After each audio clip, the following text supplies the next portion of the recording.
Bismillahirrahmanirrahim. Assalamualaikum warahmatullahi wabarakatuh. Alhamdulillahirabbil alamin ala ni'matil imani wal islam. Assalatu wassalamu ala sayyidina Muhammadin wa ala alihi wa sahbihi ajma'in, amma ba'du. Puja dan puji marilah kita panjatkan kepada Allah Rabbul Izzati. Salawat beserta salam semoga tercurah limpahkan kepada Nabi Muhammad Sallallahu Alaihi Wasallam. Nah, sebelum dilanjut, marilah kita membaca doa terlebih dahulu.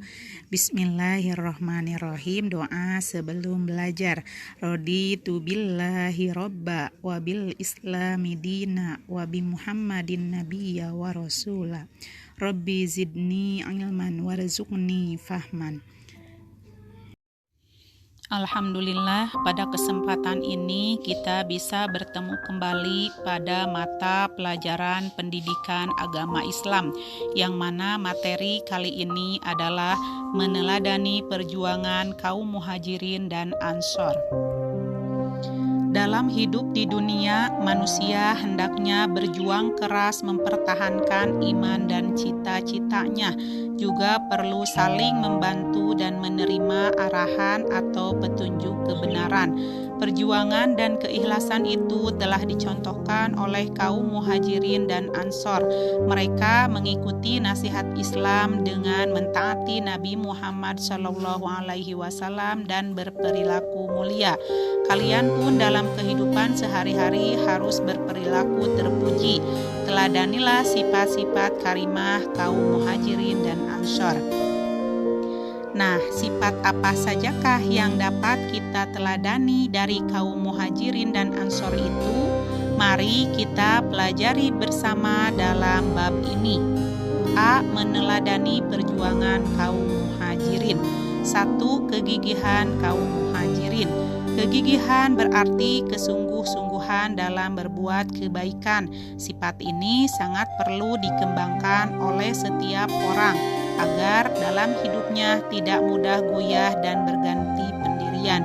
Dalam kehidupan manusia mencapai kehendaknya, banyak sekali hambatan, tantangan, bahkan ancaman. Oleh karena itu, setiap orang harus gigih, tabah, dan pantang menyerah. Barang siapa yang tidak gigih, maka akan gagal mencapai cita-citanya. Sebagai siswa, kalian harus gigih belajar dan beribadah. Tidak boleh manja, malas, dan berpoya-poya. Belajar tidak perlu diperintah dan dipaksa. Tidak usah dipaksa untuk belajar dan dirayu-rayu atau dibujuk-bujuk. Anak yang malas belajar akan menjadi bodoh dan sudah tentu nilainya akan jelek. Akibatnya besok akhir tahun tidak dapat naik kelas atau tidak lulus sekolah. Begitu juga dalam beribadah, kalian harus rajin, tekun, dan gigih. Misalnya selalu membiasakan sholat 5 waktu, membiasakan sholat maghrib berjamaah di masjid, serta mengaji Al-Quran setiap hari. Kalian harus gigih jika sedang ditimpa hambatan, misalnya sekalipun turun hujan. Jika memang saatnya berangkat mengaji, maka harus tetap berangkat. Misalnya juga bila senang asyik menonton film di televisi, suara azan maghrib dikumandangkan, maka kalian pun harus lekas menuju masjid untuk menunaikan sholat terlebih dahulu. Untuk sementara tinggalkanlah menonton televisi ketika saat untuk beribadah telah tiba. Sesungguhnya tontonan yang tidak tepat pada waktunya adalah merupakan godaan atau hambatan dalam beribadah dan belajar. Kalian tentu pernah berpuasa pada bulan Ramadan, bukan? Berpuasa itu melatih bersabar dan gigih dalam berjuang mengatur hawa nafsu. Barang siapa yang tidak gigih dalam berpuasa, sudah tentu puasanya tidak sampai waktu maghrib saat berbuka puasa. Coba perhatikan ketika kalian berpuasa, di situ banyak godaan, bukan? Ada masakan dan minuman yang menggoda, baunya sedap dan membuat kita merasa lapar terbuai oleh aroma masakan itu. Barang siapa yang tidak gigih tentu tidak akan menyantap makanan dan minuman itu sehingga puasa menjadi batal. Akan tetapi orang yang gigih pasti dia akan dapat menyelesaikan puasanya sampai maghrib tiba. Dalam berbagai hal kehidupan kalian, menirulah perilaku sahabat muhajirin yang sangat gigih memperjuangkan agama Islam. Ingatlah kembali kisah perjuangan kaum muhajirin. Mereka di Mekah berjuang menyiarkan agama Islam dengan sangat bijaksana. Namun orang kafir Mekah justru menolak, menghambat, mengejek, dan mencemooh terhadap orang Islam. Setiap hari mereka melakukan penganiayaan dan ancaman kekerasan. Mereka ingin agar orang-orang beriman menjadi murtad dan kembali menyembah berhala. Cita-citanya adalah membuat Nabi Muhammad kehilangan pengikutnya sehingga menjadi sendirian. Berbagai upaya diusahakan dengan berbagai cara termasuk dengan jalan kekerasan dan paksaan. Teladanilah kegigihan kaum muhajirin yang sangat kuat itu. Mereka telah dapat membuktikan perilaku terpujinya yang patut kita contoh atau teladani. Keteladanan itu kalian terapkan sesuai dengan situasi dan kondisimu sekarang. Tentunya perjuangan zaman sekarang berbeda dengan perjuangan masa lalu. Kalian sekarang harus berjuang memperjuangkan cita-citamu demi kemajuan agama Islam dan negara Indonesia. Belajarlah yang tekun agar mencapai prestasi yang gemilang. Ingatlah kembali bagaimana gigihnya kaum muhajirin menghadapi berbagai penganiayaan yang keras dari kaum kafir. Beberapa sahabat diseret di padang pasir dengan kuda. Ada juga yang dibakar hidup-hidup. Ada pula yang diikat terlentang di terik matahari padang pasir dengan dada ditindih batu besar.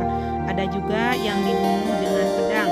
Penganiayaan itu semua sedikit pun tidak dapat menggoyahkan keimanan mereka terhadap Allah Subhanahu wa Ta'ala. Mereka tetap mengikuti ajaran Islam dan petunjuk Nabi Muhammad SAW. Mereka pantang kembali menjadi kafir dengan menyembah berhala sekalipun diberi hadiah besar.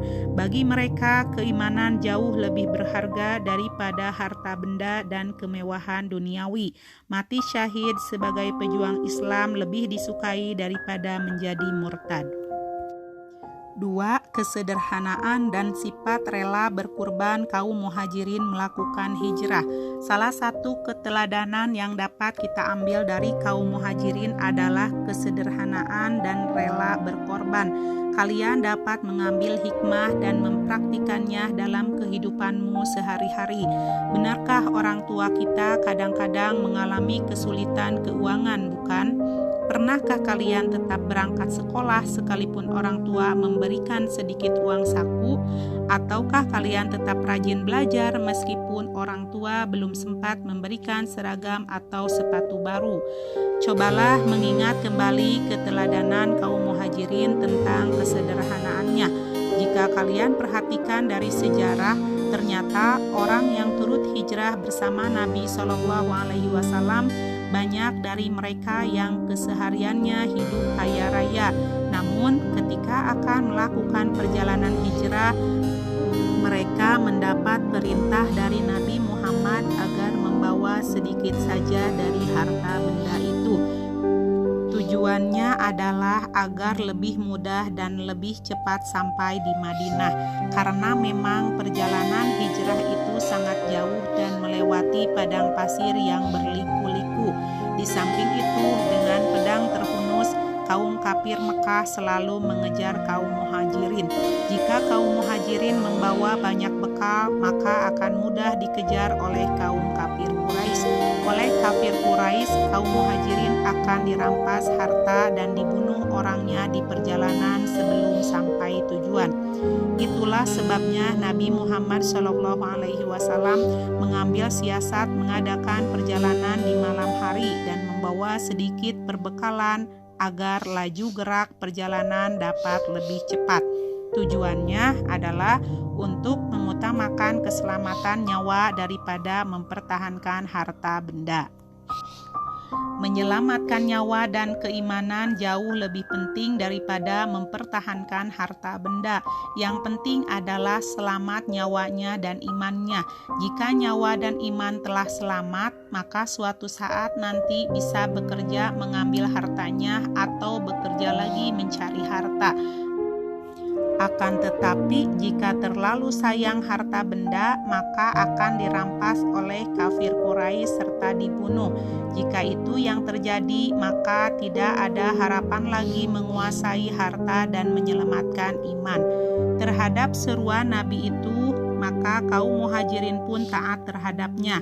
Dia merelakan diri meninggalkan kebun dan hewan ternak, juga meninggalkan anggota keluarga yang tidak mau turut berhijrah. Kaum Muhajirin hanya membawa sedikit bekal berupa bahan makanan, beberapa butir buah kurma, beberapa botol air minum, beberapa potong pakaian, dan beberapa unta sebagai kendaraan.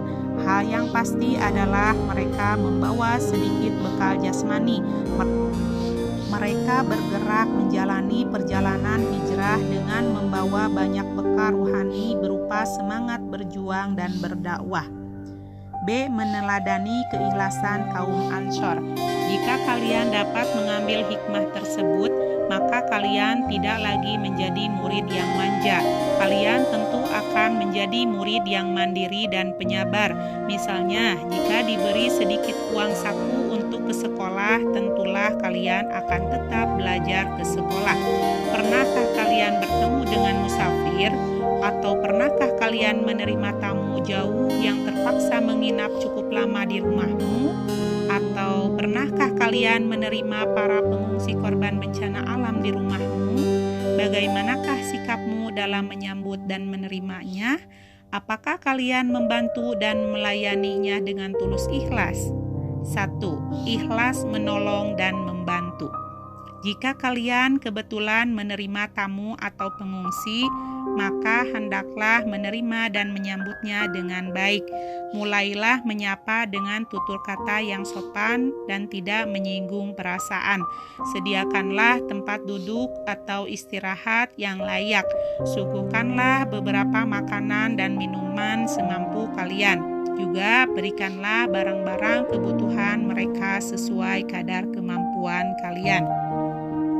Sebenarnya para tamu atau pendatang adalah orang yang butuh pertolongan. Tidak jarang dari mereka di kampungnya sana dia hidup kaya, tetapi ketika dia sedang dalam perjalanan, mereka hanya membawa sedikit bekal. Mereka merantau ke negeri lain, misalnya untuk tujuan belajar mencari ilmu, bekerja mencari rizki, atau silaturahmi bertemu kerabat, bahkan sekedar berlibur. Terhadap para pendatang, hendaknya kita membantu dan menolongnya dengan tulus ikhlas. Sifat ikhlas dalam menolong adalah termasuk perilaku terpuji yang harus kita paksa dalam kehidupan sehari-hari. Di dalam mempraktikkan sifat terpuji itu, kalian dapat meneladani sifat perjuangan kaum Ansor dalam menyambut kaum Muhajirin dari Mekah. Kaum Ansor sadar bahwa orang-orang Muhajirin selama hidup di Mekah juga mempunyai harta benda. Kaum Muhajirin bukanlah orang-orang pemalas yang mengemis belas kasihan. Harta benda kepunyaannya itu tidak sempat dibawa ke perantauan karena kondisi yang memaksa. Kepindahannya dari Mekah karena tujuan menyelamatkan iman dan dakwah Islam. Mereka dalam perjalanan dikejar oleh kaum kafir Mekah dan akan dibunuh. Kaum Muhajirin juga bertujuan untuk menyiarkan agama Islam dan mempererat silaturahim dengan saudaranya seiman di Madinah. Kaum Muhajirin berhijrah karena perintah Allah dan Rasulullah Shallallahu Alaihi Wasallam. Oleh karena itu, kaum Muhajirin sebagai pendatang di Madinah sangat butuh pertolongan dan penyambutan. Terhadap mereka, kaum Ansor sangat tulus ikhlas menyambut dan menolong. Kaum Ansor bersedia rumahnya dijadikan tempat menginap kaum Muhajirin, padahal mereka sebelumnya tidak saling kenal. Mereka juga menyuguhkan makanan dan minuman dengan tulus ikhlas selama berbulan-bulan bahkan bertahun-tahun. Selanjutnya, kaum Ansor menerima kaum Muhajirin bekerja di tempatnya, bekerja sama dan mengerjakan kebun-kebun kaum Ansor. Salah satu bentuk keikhlasan kaum Ansor adalah selalu menyediakan tempat tinggal dan menyuguhkan hidangan makanan dengan tulus ikhlas. Kaum Ansor sangat menjaga perasaan kaum Muhajirin agar tidak tersinggung. Kaum Ansor pun menganggap kaum Muhajirin sebagai keluarga dan saudara. Allah Subhanahu wa Ta'ala pun telah memuji keikhlasan kaum Ansor yang telah ikhlas membantu kaum Muhajirin. Firman Allah dalam Al-Quran yang artinya, dan orang-orang Ansor yang telah menempati kota Madinah dan telah beriman sebelum kedatangan mereka Muhajirin, dan mereka mencintai orang yang berhijrah ke tempat mereka. Dan mereka tidak menaruh keinginan dalam hati mereka terhadap apa yang diberikan kepada mereka Muhajirin, dan mereka mengutamakan Muhajirin atas dirinya sendiri meskipun mereka juga memerlukan. Quran Surah Al-Hasyr ayat 9. Dari ayat tersebut dapat kita pahami bahwa kaum Ansor sangat ikhlas membantu kaum Muhajirin. Keikhlasan itu sebagai wujud perilaku keimanan dan ketaatan kepada ajaran Islam untuk senantiasa saling menyayangi terhadap saudara. Karena keikhlasan yang tinggi itu, sampai-sampai kaum Ansor mengutamakan kaumnya daripada dirinya sendiri, meskipun sebenarnya kaum Ansor sendiri masih membutuhkan. Atas keikhlasannya itulah Allah Subhanahu wa Ta'ala menjanjikan pahala yang besar kepada kaum Ansor. 2. Mempererat tali persaudaraan dengan dasar akidah. Di dalam bergaul dan usaha mempererat tali persaudaraan dengan kaum Muhajirin, kaum Ansor rela mengadakan perikatan dan kerjasama, ada dengan jalan ikatan pernikahan maupun kerjasama ekonomi. Kaum Ansor menyadari bahwa setelah hijrah kaum Muhajirin menjadi kesepian harta dan keluarga. Kaum Ansor pun menghargai kegigihan kaum Muhajirin dalam meninggalkan harta benda dan keluarga demi berdakwah dan menyebarkan agama Islam di negeri Madinah. Kaum Muhajirin dan Ansor tidak membeda-bedakan antara si kaya dan si miskin. Mereka pun menyambung hubungan persaudaraan dengan tali ikatan akidah Islamiyah. Dengan ikatan itu, mereka mendapatkan saudara seagama yang banyak. Dengan banyak saudara akan menjadikan Islam di Madinah kuat dan berkembang. Itulah beberapa perilaku terpuji yang dapat diteladani dari kaum Muhajirin dan Ansor. Berperilakulah yang mulia dalam kehidupanmu di masyarakat sehari-hari. Tentulah kalian akan menjadi anak yang beruntung karena akan memperoleh pahala di akhirat sekaligus prestasi di dunia. Sebagai murid, belajarlah yang rajin dan beribadahlah yang rajin. Jangan sia-siakan waktumu untuk banyak bermain dan bermanja-manja. Nah, hanya itu yang bisa Ibu sampaikan pada kesempatan kali ini. Semoga bermanfaat untuk kita semua. Ditutup dengan doa, Subhanaka Allahumma wa bihamdika asyhadu alla ilaha illa anta astaghfiruka wa atubu ilaik. Rabbana atina fid dunya hasanah wa fil akhirati hasanah wa qina azabannar. Wassalamualaikum warahmatullahi wabarakatuh.